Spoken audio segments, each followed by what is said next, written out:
I'm almost 50 years old and I feel like I'm starting all over again. I got laid off at the end of last year. Hello everyone, it's great to see you again. And after the first episode, I received so many comments and personal stories from you. And that shows how deeply this topic resonates. And that's exactly what I decided to make part 2 of it. And in today's video, we continue talking about older workers being laid off, but from a deeper perspective. The consequences that they face, and both emotionally and financially, and the lessons we can take for ourselves. And please take a moment to watch this video, and at the end of it, please give me a subscription button. And now let's get started. I'm almost 50 years old and I feel like I'm starting all over again. I got laid off at the end of last year in 2024. We're now in May of 2025 and I still don't have a job. I'm applying. I've applied to almost 200 different positions. I've had interviews.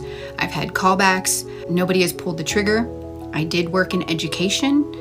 And so now I'm still just trying to find a job. I'm trying to do other things. I'm exploring this TikTok stuff. I am trying to sell on Poshmark, selling used clothes, whether I'm selling my own or I go thrifting and I resell there. I am making woodworking things so I can sell them on Facebook Marketplace, but I don't know if it's my age.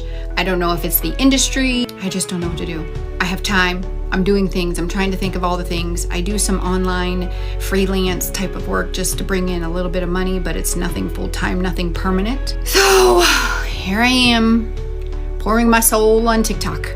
There's got to be other people like me out there. What did you do? Share your stories. Let's figure this out together. Yesterday, I got fired. Now I can tell you in my long career, I've only been fired once from a job. And it had nothing to do with job performance because I've always have been, here's my dog, a top performer. It's always been a clash with another person, usually another woman, usually somebody that could have been younger than me, or I'm a strong personality. So the last time I got fired, I wanted to get fired. I wasn't going to resign because things happen. But that was a long time ago. And then I had my own business and I became the skin and lash lady. So yesterday I had a big event and anyway, we had trunk and treat on Halloween. Everything's going fine. I'm sitting in my boss's office. She is the chief operating officer. That's who I report to. I was director of volunteers. So I have no direct reports. Anyway, we're sitting there playing catch up. She's going to go into surgery in a week or two. We're trying to figure out some things. The person that had my job before me, they really was like no records. In the parts of the office, there's been a lot of turnover, which I knew that. I have known about that even before I came to the organization. Anyway, but my boss, I have to say, is of all my years, this is the boss that I wish I had my entire career. This is a boss that listens. This is a boss that gives good advice. This is a boss that's understanding. This is a boss that thinks outside the box. This is the most wonderful woman I've ever worked for in my entire life. I wish she was my best friend. Anyway, we're sitting there and the HR manager walks in. My boss looks at her and she goes, well, I guess there's no privacy. And she's sitting there and she's sitting there and she's looking down. And I think, oh, she's so upset. So I said, I'm like, well, first of all, did I go over my time? And is everything okay? And she looks at me and she says, she can't even look at me. And she goes, Amy, there was a complaint filed against you. I go, okay, well, we can talk about it. She, no, I have to terminate you and remove you off the property immediately. It came from a board member. I'm like, what? Like, what? My boss is tears. She's hyperventilating. She was like, no, the board does not control staff. Now, that's a toxic environment. And this has happened. I sit on a nonprofit board. Some nonprofit boards, you pay a big price to sit on the board. There's all these different things. And I sit on 2 boards actually. And when we ever have a staffing issue, it's usually the executive director is bringing an issue to us. Maybe they have to terminate somebody. Maybe they need to expand something. Maybe they're restructuring. They're usually giving us like a heads up. But never, ever have I been on a board that a board member says this person has to go. So I only know 2 board members. That's it. That I deal with. Like, that's it. So they wouldn't tell me what the complaint was or who it was. I don't know. I think there's another backstory, which I'll make another video on later. I've actually had to sit all morning and like block everybody off my social media. And my boss is like, I need an hour to work with Amy just to finish stuff. And she's like, I'll give you that. And she's like looking at her feet. Like she is just like, this is not normal protocol. And I'm fine. And I said to my boss, listen, I said, you know, things happen. I can't even think in my head if I said anything. I can't even think of who it would be. And my boss is upset because she was like, it didn't even come to me first. And it was fine. And she said, what am I going to tell the kids? And this is one little girl. She's a sibling set of 4. And I take care of whatever they need. And I really love these kids. And I'm just like, I don't know. And she says, I know you love them and I love those kids. And my boss goes, and I love you. And I said to her, like we were crying.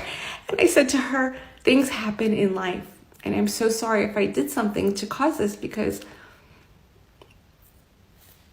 I don't know. I just don't know. I cannot put my hands around it. And I said, and that bothers me because if it was something that I said that offended somebody, let me put it this way. There have been so many people on that have offended me and other employees that just say things. But I'm a New Yorker. We let it roll. That even my boss knew one day I was upset. And she goes, why don't you write up a report and put in a complaint? I'm like, I don't do that. I said, I don't do that. There are just some people that feel it's okay or their tone. Like I have a New York tone and my New York tone sometimes is off-putting on people. It's hard. Some people take it as harsh. And I said, you know what? I said, I just don't come from that world. I come from that world where you fight your battles, you put your head down, you do your job, and I'm not here to change the world, and that's it. If somebody says something to me that's just off color, whatever, I just ignore it. Or I'm just saying like, hey, don't talk like that, and that's it. I don't run to HR. I am not of that generation. So that's it. So now you'll get more of me. And that's it. So everything happens for a reason, and don't forget to wash your face.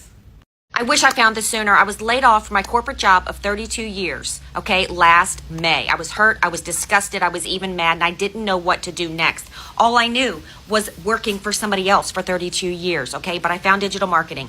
This program taught me step by step how to promote 4 done-for-you products, how to work a 2-hour workday, how to fit it into the pockets of my day. So now I'm able to go out during the day and have lunch with friends, go shopping, go to the beach, and I don't have to ask anybody else for time off. It gave me the time freedom, and I'm disgusted that I worked somewhere for 32 years and wasted so much time. I could have been doing this for so much longer. If you are interested in getting out of that 9 to 5, getting your life back, comment info. I'll send you the free digital marketing guide.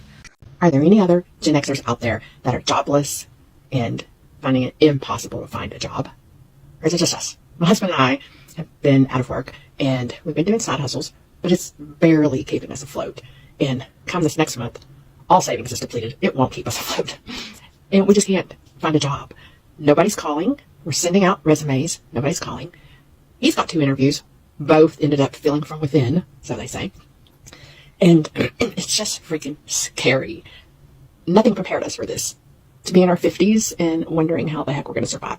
And we have small children. We have a 10 and 11-year-old. So it's not just like us. It's very stressful. Very stressful.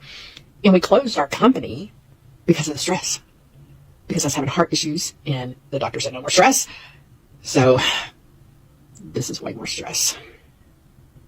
I mean, I'm seriously thinking about trying to figure out the O page. You know what I mean?